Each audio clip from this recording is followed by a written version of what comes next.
ஒருத்தர் உடம்பு சரியில்லைன்னா நம்ம போய் சந்திக்கிறது இல்லையா? நம்ம குடும்பத்திலேயே எடுத்துக்கங்க, ஒரு ஃபேமிலியிலேயே எடுத்துக்கங்க. கேப்டனை எத்தனை வாட்டி அவர் வந்து சந்திச்சிருக்காரு, பத்திரிகையாளர் உங்களுக்கு தெரியாதா? அதுக்காக அவர் வரும்போதெல்லாம் அப்படியே கூட்டணி முடிவாயிடுச்சா என்ன?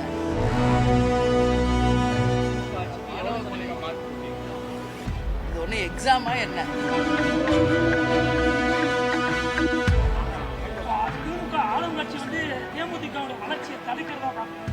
நாங்க 20 வருஷமா பாத்துக்கிட்டு தானே இருக்கிறோம். இதெல்லாம் அரசியல்ல இருக்கும். எல்லாரும் இருந்து சாப்பிட்டு போங்க. உங்க எல்லாரையும் சந்தித்ததில் மகிழ்ச்சி.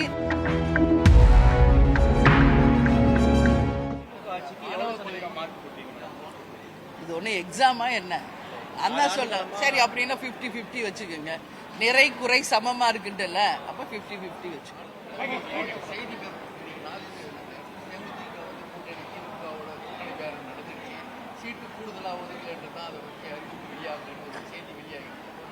இது உங்களுடைய யூகம்.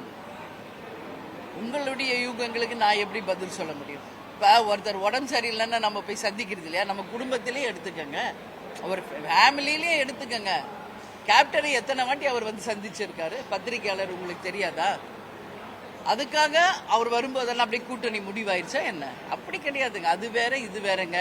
அரசியல் நாகரிகம், குடும்பத்துல ஒரு நட்பு, ஒரு உறவு, கேப்டனுக்கும் கலைஞருக்குமான நட்பு 45 வருஷம் முன்னாடி உங்களுக்கு தெரியும்.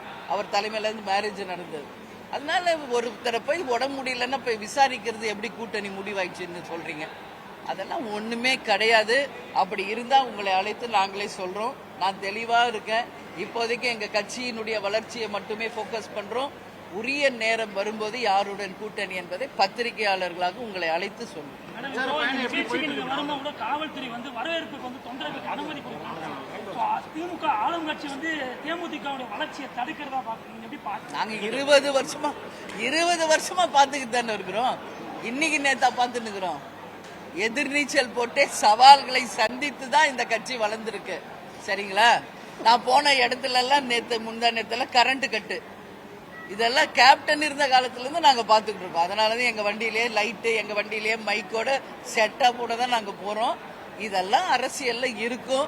அதை சமாளிக்கிற தைரியம், சவாலை எதிர்கொள்கின்ற தைரியம் எங்களுக்கு இருக்குங்க. நாங்க பாத்துக்கோம்.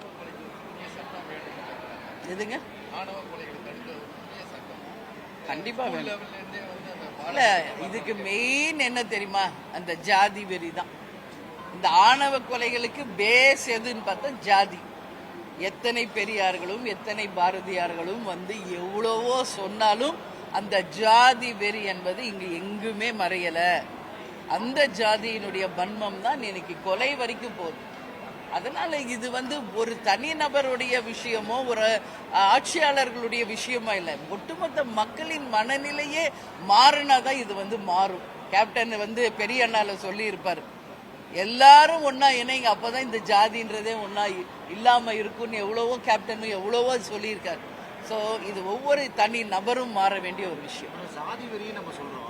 ஒவ்வொரு அரசியல்வாதிகளும் ஒரு குறிப்பிட்ட, இப்போ காஞ்சிபுரம்னா 2 பெரும்பான்மை சமுதாயம், அந்த பெரும்பான்மை சமுதாயத்தை சேர்ந்தவர்கள் தான் நிற்க வைக்கிறாங்க. அப்போ ஊக்குவிக்கிறது தமிழகத்தில் இருக்கக்கூடிய அரசியல் கட்சி தான். சாதி வரி நம்ம பொதுமக்கள் சொல்றோம். இப்போ பெரும்பான்மையா காஞ்சிபுரமா இல்லை ஸ்ரீபெரும்புதூர் ரிசர்வ் தொகுதி அந்த மாதிரி ஊக்குவிக்கிறது அரசியல் கட்சிகள் தான். இந்த கேள்வியை அந்த மாதிரி யார் நிக்க வைக்கிறாங்களோ அந்த கட்சியிடம் நீங்கள் கேட்கணும். பட் தேமுதிகவை பொறுத்த வரைக்கும் கடைகோடியில இருக்கும் ஒரு தொண்டனையும் ஏழையையும் கேப்டன் வந்து எம்எல்ஏவா ஆக்குனதுதான் சரித்திரமாக இருக்கிறது. அதனால எங்க கிட்ட வந்து இந்த கேள்வி கேட்கிறோம். எங்களை பொறுத்த வரைக்கும் உண்மையாக கட்சிக்கும் கேப்டனுக்கும் விசுவாசமா இருப்பவர்கள் யாராக இருந்தாலும் அந்த வந்து நாங்க அந்த எலெக்ஷன்ல நிக்கிற தகுதி இருந்தா நாங்க தருகிறோம். இந்த கேள்வி நாங்க ஜாதி பத்தி யாருக்கும் வந்து தர்றது கிடையாதுங்க. அதனால இதுக்கு நான் பதில் சொல்ல முடியாது. பிரச்சார பயணம் எப்படி இருக்கு மேடம்? கட்சியோட பொதுமக்களோட வரவேற்பு எப்படி இருக்கு? இன்னைக்கு சோளிங்கர் முடிஞ்சா வாங்க நீங்க எல்லாரும். சோளிங்கர் வந்து லைவா நீங்க பாருங்க என்ன மாதிரி மக்கள்கிட்ட ஒரு எழுச்சி இருக்குன்னு. நேத்து நீங்க திருவள்ளூருக்கு வந்திருந்தீங்கன்னா தெரியும், முந்தா நேத்து கும்மிடிப்பூண்டிக்கு வந்திருந்தா தெரியும். அதனால சோளிங்கர்ல மக்கள் கிட்ட மிகப்பெரிய வரவேற்பு இருக்குங்க. எல்லாரும் கேப்டனை தெய்வமா நினைச்சு இன்னைக்கு தேமுதிகக்கு பக்கபலமா இருக்காங்க. அனைத்து மக்களும் நேத்து அப்படி மழை திருவள்ளூர்ல கொட்டோன்னு ஒருத்தர் கூட கலைஞ்சு போல. அப்படி ஒரு வரவேற்பு மிக சிறப்பாக இருக்கிறது. எல்லாரும் இருந்து சாப்பிட்டு போங்க. உங்க எல்லாரையும் சந்தித்ததில் மகிழ்ச்சி. நன்றி, வணக்கம். பிளே ஸ்டோர் மற்றும் ஆப் ஸ்டோரில் இருந்து பாலிமர் செயலியை QR கோடு மூலம் பதிவிறக்கம் செய்யுங்கள். செய்திகளை உடனுக்குடன் பெறுங்கள்.